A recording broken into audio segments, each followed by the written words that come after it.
February 18th. Weeping, not a weakness. In 1 Samuel 34, it says, "Then David and the people that were with him lifted up their voice and wept until they had no more power to weep." When David and his men returned to Ziklag, they found that the Amalekites had invaded it and taken away captive their women, children, cattle, and everything worth carrying away, and burned the city with fire. In verse 3, they lost everything they had on this earth. All they could do was lift up their voice and cry until they had no more power to weep. Some people think weeping is a human weakness.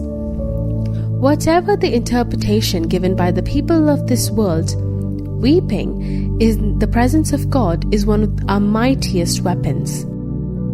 David wept in the presence of God and was therefore able to encourage himself in the Lord his God.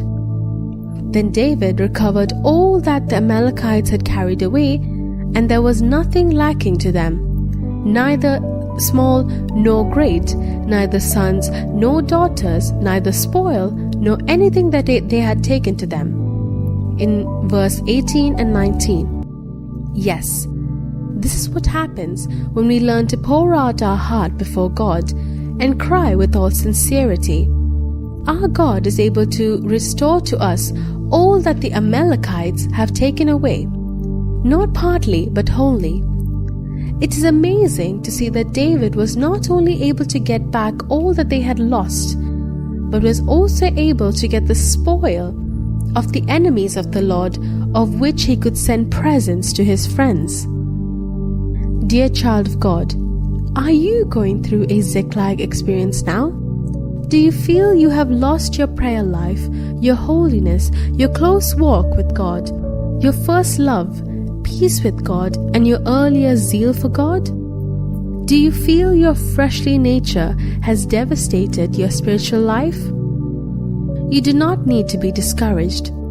All you need to do is to lift up your heart and cry to God with all your heart. You can rest assured that the Lord will restore all that you have lost. In addition, God is able to give you a spoil, blessings you had not experienced before, so that you may be a blessing to others and share with them the goodness of God.